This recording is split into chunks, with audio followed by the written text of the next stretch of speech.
What if human languages carry hidden codes left by an earlier intelligence? Imagine if I told you that every word you speak, every sentence you construct, might be carrying a message you never intended to send. A message embedded so deep within the structure of human language that we've been blind to it for thousands of years. What if the languages we use every day aren't just tools for communication, but are actually instructions or warnings? Or perhaps even a kind of technological manual left behind by an intelligence that walked this earth long before recorded history began.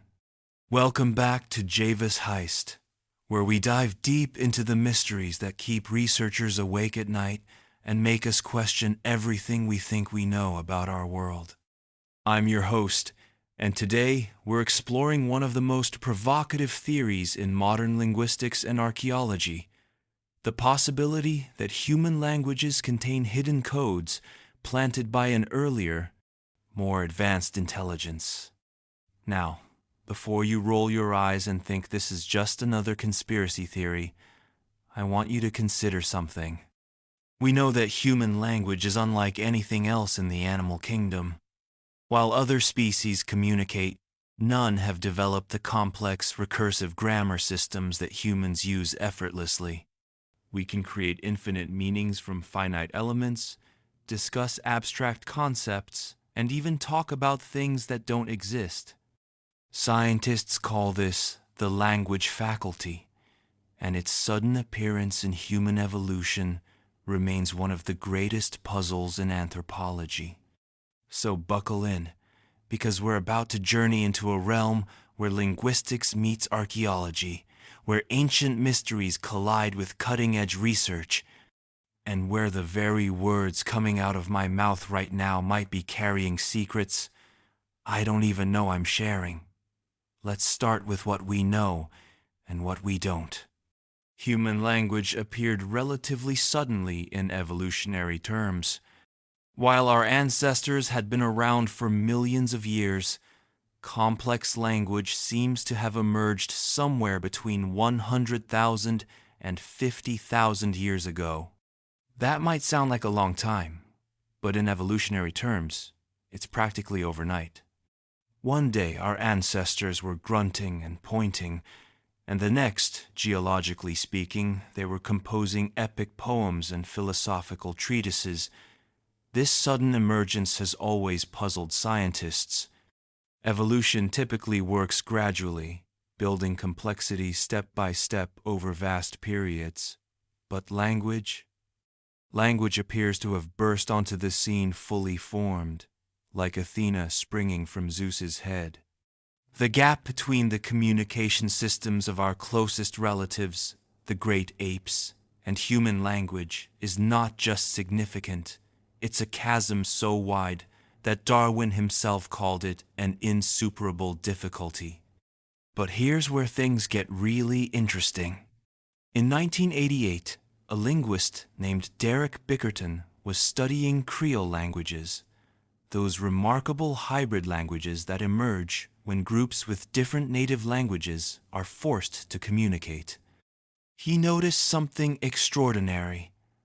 No matter where these creoles developed, no matter what the parent languages were, they all showed similar grammatical structures.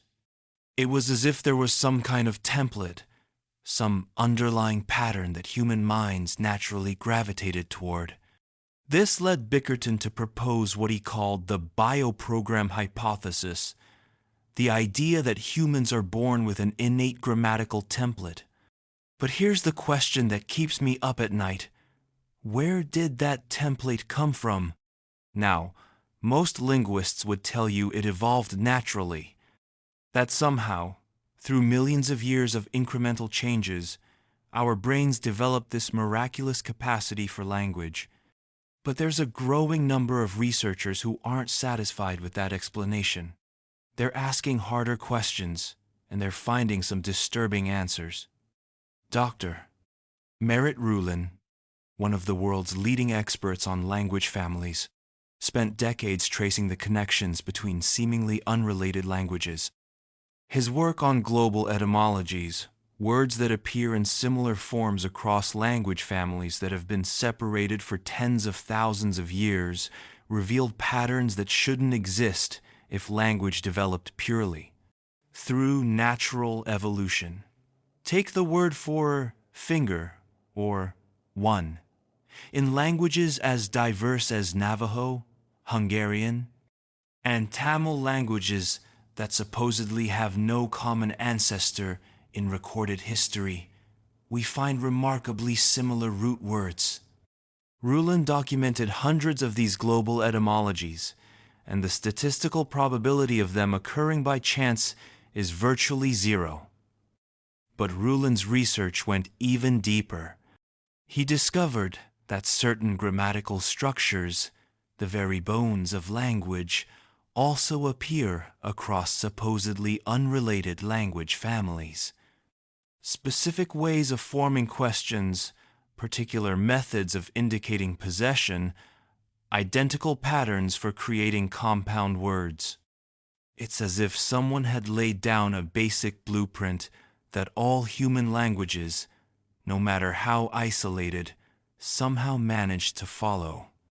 If we're looking for evidence of an earlier intelligence leaving codes in human language, we have to start with the oldest written languages we know. And that brings us to ancient Sumer, in what is now Iraq, where around 5,000 years ago, something extraordinary happened. Picture this. You're an archaeologist in the early 1900s, digging in the ruins of ancient Mesopotamia. You've been finding clay tablets covered in wedge-shaped marks for weeks. Most scholars assume these are just decorative patterns or primitive picture writing. Then, suddenly, you realize you're looking at something that will change everything we think we know about human civilization. The Sumerian language, when it was finally deciphered, revealed a level of sophistication that shouldn't have existed. This wasn't primitive caveman grunting gradually evolving into complex thought.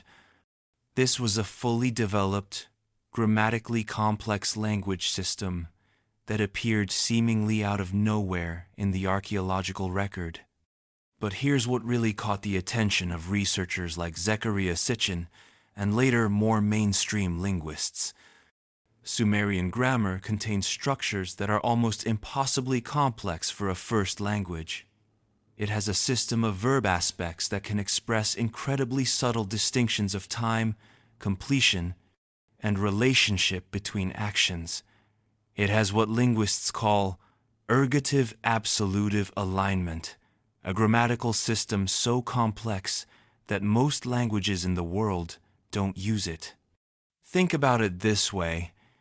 If you were trying to teach language to a species for the first time, would you start with one of the most grammatically complex systems possible? Or would you start simple and let it evolve naturally? The Sumerian language looks more like an advanced user manual than a beginner's guide. And then there are the Sumerian creation myths themselves. The Enuma Elish and other texts don't just tell stories, they contain detailed technical descriptions that, when translated literally, sound remarkably like instructions for genetic engineering and technological processes that we've only recently begun to understand ourselves. Dr. Michael Heiser, a biblical scholar and expert in ancient Near Eastern languages, spent years analyzing these texts. While he doesn't support the ancient astronaut hypothesis, he admits that many Sumerian descriptions contain technical language that seems far too advanced for the supposed time period. Terms that we now recognize as describing chemical processes, astronomical phenomena, and biological functions are embedded throughout these ancient texts. But here's where it gets really strange. Some linguists have noticed that certain Sumerian words, when broken down into their component parts, seem to contain what can only be described as mathematical relationships. Dr. Karl Munk, a specialist in archaeocryptography, discovered that specific Sumerian terms, when converted into numerical values using the language's own internal logic, produce numbers that correspond to precise astronomical measurements and mathematical constants that weren't supposed to be known for thousands of years. This brings us to the modern pattern. Hunter's researchers who are using computer analysis and statistical modeling to look for hidden structures in language that the human eye might miss. Dr. Cyrus Herzl Gordon was one of the first to apply rigorous mathematical analysis to ancient languages. In the 1960 seconds, he developed what he called comparative cryptanalysis, essentially treating ancient languages like encrypted messages and looking for the kinds of patterns that might indicate artificial construction rather than natural evolution.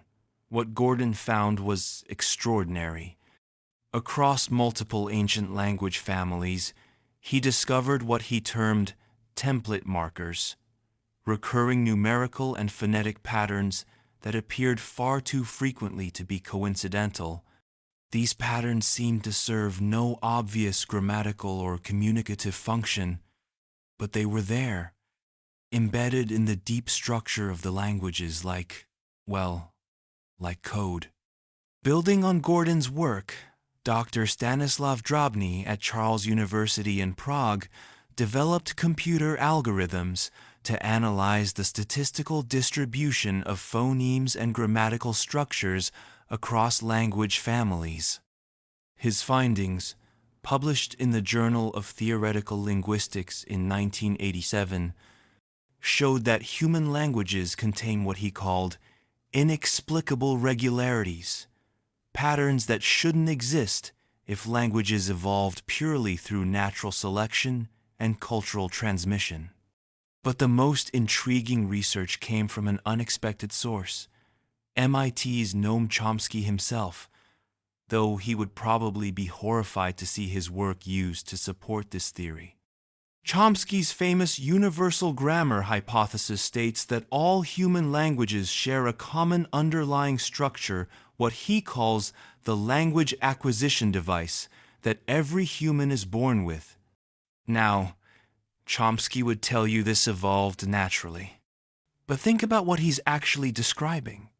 A universal template for language that appears in the brain of every human being, regardless of the specific language they learn. A template so precise and specific that children can master the complexity of human grammar with minimal exposure and no formal instruction. Dr. Susan Greenfield, a neuroscientist at Oxford, put it this way: the language acquisition capacity of human children is so far beyond what we see in any other species that it's almost as if someone uploaded a sophisticated software program directly into the human brain. Now, she doesn't mean that literally, but her research into the neurological basis of language learning has revealed structures in the human brain that seem purpose-built for language in ways that can't be easily explained by gradual evolutionary development.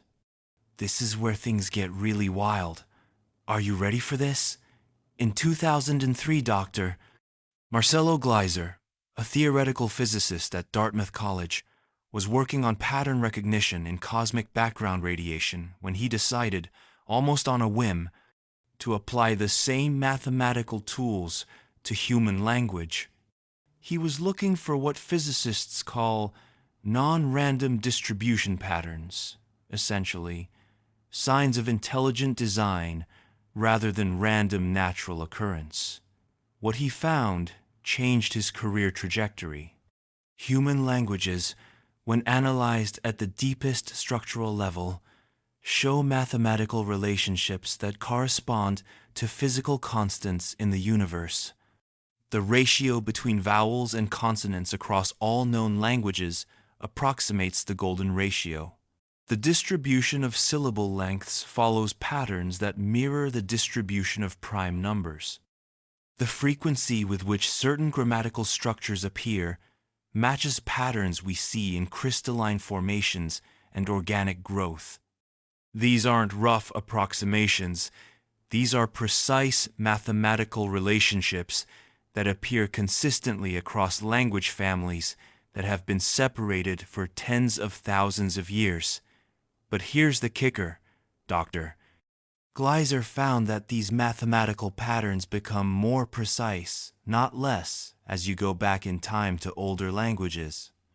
It's as if modern languages are degraded copies of some original mathematical template, like photocopies of photocopies that gradually lose clarity. This directly contradicts what we would expect from natural language evolution, where complexity and precision should increase over time, not decrease. Dr. Maria Gell-Mann at the Santa Fe Institute, yes, related to the Nobel Prize-winning physicist Murray Gell-Mann, has been analyzing these patterns for over a decade.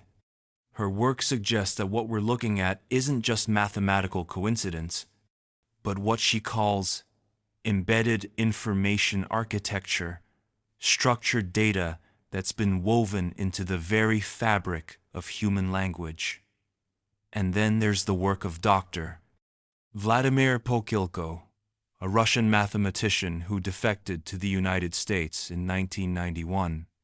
Before his death in 1998, Pokhilko claimed to have discovered what he called linguistic DNA, recurring numerical sequences hidden in the grammatical structures of ancient languages that, when decoded, produce information about astronomical events, geographical coordinates, and even what appear to be technological specifications.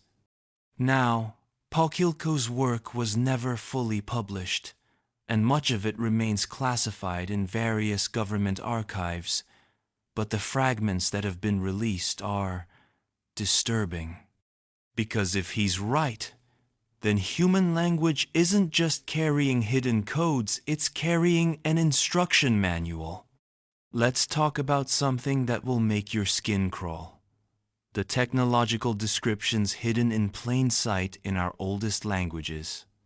Sanskrit, one of the oldest languages we have extensive records of, contains detailed descriptions of what can only be called advanced technology.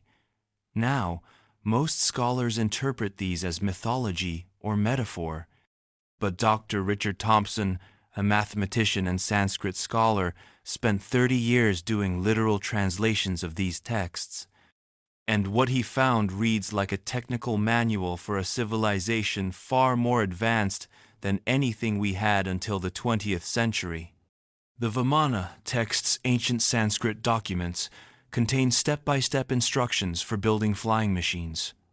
Not just any flying machines, but vehicles with capabilities that sound remarkably like modern descriptions of advanced aircraft. They describe power sources, navigation systems, even what appears to be defensive weaponry. But here's what's really disturbing. When aerospace engineer William Clendenon analyzed these texts in the 1,970 seconds, he found that the Sanskrit descriptions, when taken literally, describe aerodynamic principles and propulsion systems that weren't supposed to be understood until the development of modern aviation. The texts use specific technical terminology for concepts like thrust-to-weight ratios, aerodynamic stability, and energy conversion that didn't exist in any human language until the 20th century. And it's not just Sanskrit. Ancient Hebrew texts contain descriptions of what biblical scholars call the glory of the Lord. But when you analyze the original Hebrew words, you get technical descriptions of luminous objects with controlled flight patterns, electromagnetic effects, and the ability to interface directly with human consciousness. Dr. Barry Downing, a physicist and theologian, spent decades analyzing these descriptions. His conclusion was shocking. If you were an ancient person trying to describe advanced technology using the limited vocabulary available to you, these texts are exactly what you would produce. But the most compelling evidence comes from a source you might not expect. Computer science. Dr. Ray Solomanoff, one of the pioneers of artificial intelligence, was working on machine translation in the 1,960 seconds when he noticed something that bothered him.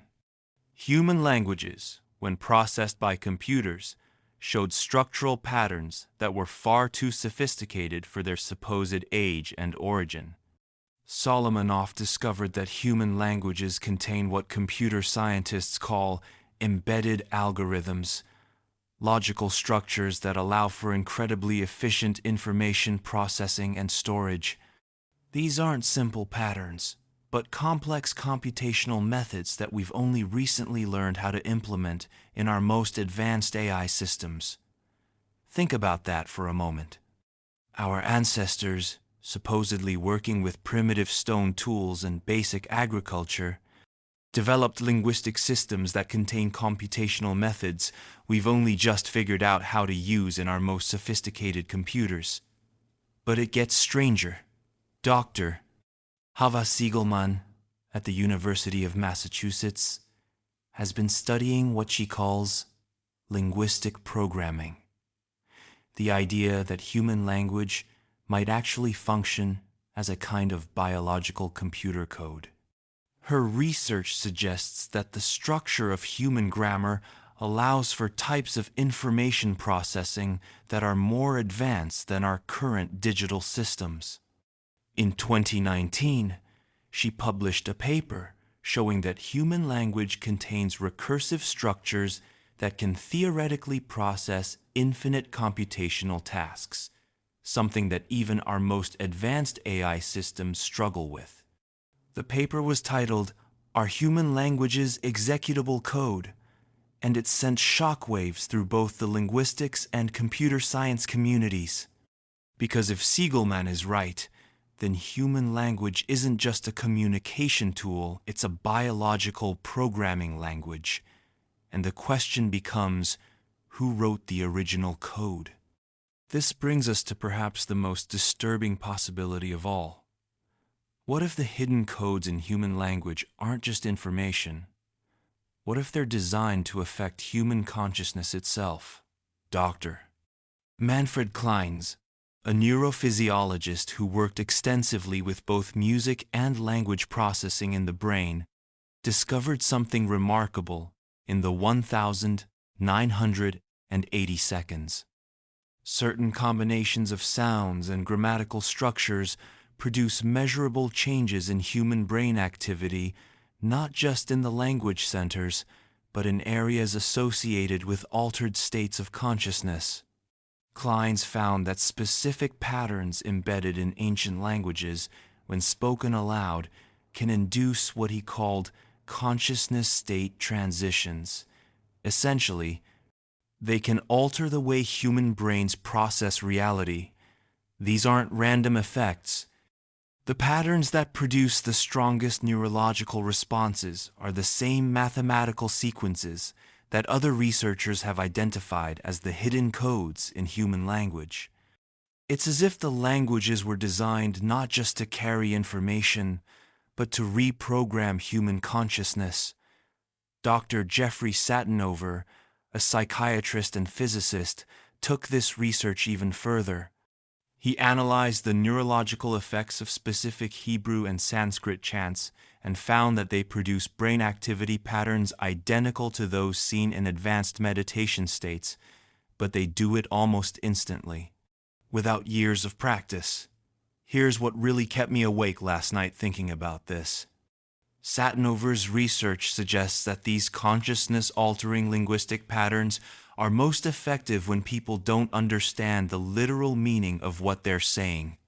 It's as if the codes work better when they bypass conscious awareness and go straight into the deeper structures of the mind. Think about religious chanting, about mantras, about the power that ancient words seem to have even when we don't understand them? What if these aren't just spiritual practices? What if they're actually technological tools designed to interface with human consciousness in ways we're only just beginning to understand? Now let's zoom out and look at the bigger picture, because what we're seeing isn't limited to just a few ancient languages or isolated phenomena. This pattern appears to be global and systematic. Dr. Joseph Greenberg, one of the most respected linguists of the 20th century, spent 40 years documenting what he called linguistic universals, features that appear in all human languages, regardless of their supposed independent development. By the time of his death in 2001, he had identified over 300 such universals. Now, Greenberg interpreted these as evidence of the fundamental unity of human cognitive architecture. But when you look at his data with fresh eyes, another interpretation emerges. These universals look less like natural cognitive constraints and more like specifications. Technical requirements that all human languages must meet. Dr. Anna Wiersbeke at the Australian National University took Greenberg's work and pushed it further. She identified what she called semantic primitives, basic meaning units that appear in identical forms across all known human languages. These aren't just simple concepts like I or you. They're complex logical operators that allow for sophisticated information processing. Wiersbeke discovered that these semantic primitives, when combined according to universal grammatical rules, create what she termed a natural semantic metalanguage, essentially. A master programming language that underlies all human communication. But here's the disturbing part. This metalanguage is far more sophisticated than it needs to be for basic human communication. It contains logical operators and information processing capabilities that are, frankly, overkill for the kinds of communication that hunter-gatherer societies would have needed. It's like finding a supercomputer in a Stone Age village. The technology is so advanced compared to the supposed needs of its users that you have to ask, who really designed this, and what was it designed for? The evidence isn't just historical. Modern linguistic research is uncovering new patterns that support this theory every year. In 2018, researchers at MIT, using machine learning algorithms to analyze language evolution, made a startling discovery. They found that human languages, when analyzed computationally, show signs of what they called front-loaded complexity, sophisticated structural features that appear to have been present from the very beginning, rather than developing gradually over time. This is the opposite of what we see in natural evolutionary processes, where complexity builds incrementally. It's more like what we see in engineered systems, where sophisticated features are built in from the start. Dr. Tecumseh Fitch at the University of Vienna has been using advanced computational modeling to trace the development of human language. His 2019 paper, The Enigma of Language Origins, presents statistical evidence that human language shows what he calls discontinuous emergence. It appears in the archaeological record not as a gradual development, but as a sudden, fully formed system. Fitch's models suggest that the probability of human language developing naturally, given the constraints of evolutionary biology and the timescales involved, is so low as to be effectively impossible. But perhaps the most compelling modern evidence comes from an unexpected source: children learning language. Dr.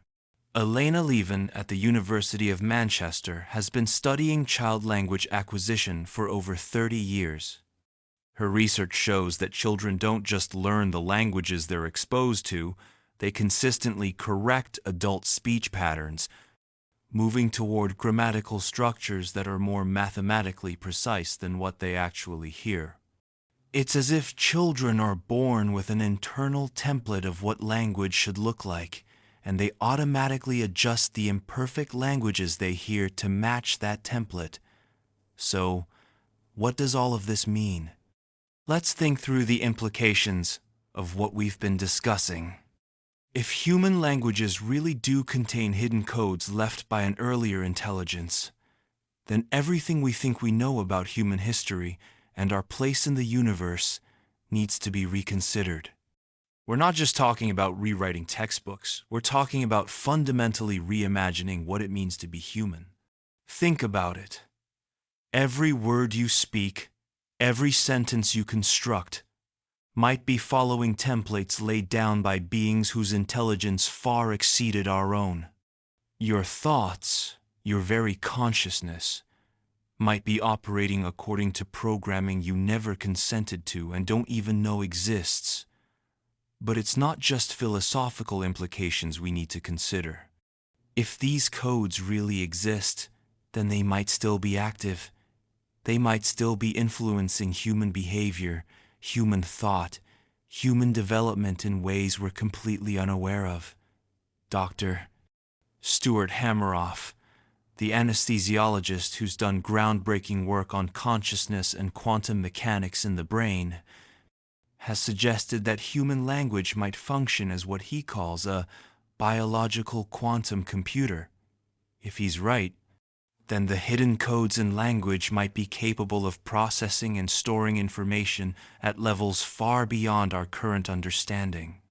And here's the really disturbing question. If an earlier intelligence did embed codes in human language, what was the purpose? Was it to help us? To monitor us? To control us? Or was it something else entirely, perhaps a way of preserving their knowledge and ensuring their eventual return? Now, I need to be honest with you. The mainstream academic community is, shall we say, not enthusiastic about these theories. Dr. Steven Pinker at Harvard, probably the most famous linguist alive today, has called theories about hidden codes in language complete nonsense. He argues that human language evolved naturally through well-understood evolutionary processes, and that the patterns researchers have identified are either statistical artifacts or examples of the human tendency to see patterns where none exist. Pinker makes a fair point. Humans are pattern-seeking creatures, and we're notorious for finding meaningful connections in random data. The history of science is littered with theories that seemed compelling but turned out to be based on false pattern recognition. But Pinker's criticism doesn't address the mathematical precision of the patterns that researchers have found, or the fact that many of these patterns were discovered using rigorous statistical methods specifically designed to avoid false positives. Dr. Merritt Rulin, whose work we discussed earlier, has faced decades of criticism from mainstream linguists. But his response has been simple. Show me where the data is wrong. And so far, none of his critics have been able to do that. They've attacked his interpretations, his methodology, his conclusions, but the underlying data remains solid. The truth is, the academic establishment has a lot invested in current theories about language evolution. Careers have been built, textbooks have been written, entire departments have been organized around the assumption that human language developed naturally. Admitting that there might be hidden codes left by an earlier intelligence would require overturning decades of accepted scholarship. But science is supposed to follow the evidence, not protect established theories. And the evidence for hidden patterns in human language is becoming harder and harder to ignore. I have to tell you, researching this topic has been unsettling. There have been nights when I've been working on this material, analyzing these ancient texts and modern research papers, and I felt something shift in my consciousness. It's hard to describe, almost like a recognition, like some deep part of my mind was remembering something it had forgotten. I know how that sounds. I know it sounds like I've gone off the deep end, but I'm not the only researcher who's reported this experience. Dr. William Irwin Thompson, a cultural historian who's written extensively about hidden patterns in human culture, describes something similar. When you really start to see the patterns, when you begin to understand how deep they go, it changes something fundamental about how you experience language and thought. There are times now when I'm speaking, and I can almost feel the underlying structures, the hidden templates that my words are following. It's like becoming aware of your own breathing. Once you notice it, you can't quite forget about it. And sometimes, in quiet moments, I find myself wondering if these codes really exist, if human language really was designed by an earlier intelligence, then what else might be embedded in the basic structures of human experience? What other hidden programs might be running in the background of our consciousness, shaping our thoughts and behaviors in ways we never imagined? The research continues, and new discoveries are being made every year. Dr. Luke Steels at the University of Brussels is using artificial intelligence to model language evolution, and his simulations consistently show that natural evolutionary processes cannot account for the complexity and universality of human grammatical structures. His latest paper, published just last year, concludes that human language shows clear signs of intelligent design at the foundational level. Meanwhile, quantum computing researchers are discovering that human languages contain computational structures that are more advanced than our current digital systems. Dr.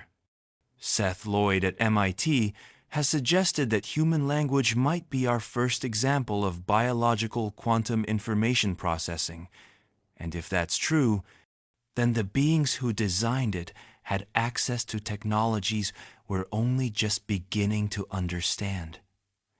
And then there are the ongoing archaeological discoveries. Every year, we find older examples of complex human behavior, of sophisticated tool use, of advanced astronomical knowledge. The timeline of human development keeps getting pushed back, and the gap between our supposed primitive ancestors and their remarkable achievements keeps growing. Just last month, researchers in Turkey announced the discovery of stone structures that appear to be astronomically aligned and are at least 12,000 years old, predating the supposed development of agriculture and complex societies by thousands of years. These structures contain carved symbols that show clear linguistic patterns, but we have no idea what they mean or who created them. The mystery is deepening, not resolving. So where does all of this leave us? Maybe the real question isn't whether human languages contain hidden codes left by an earlier intelligence.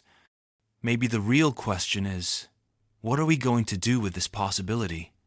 If these patterns really exist, if our languages really do carry embedded information from beings far more advanced than ourselves, then we have an opportunity. We could learn to decode these messages consciously. We could understand what they're trying to tell us. We could perhaps even learn to use the advanced computational capabilities that seem to be built into our own linguistic systems. But there's also a warning here. If human consciousness and behavior really are being influenced by hidden linguistic programming, then we need to understand what that programming is designed to accomplish. Are we being guided towards some greater understanding, some evolutionary leap forward? Or are we being controlled, manipulated, kept within certain behavioral boundaries by beings whose motives we can't begin to understand. The truth is, we don't know. And maybe that's the most disturbing thing of all. The possibility that we've been carrying around the answers to the greatest mysteries of human existence in our own language, our own consciousness, all along, but we've been too blind to see them.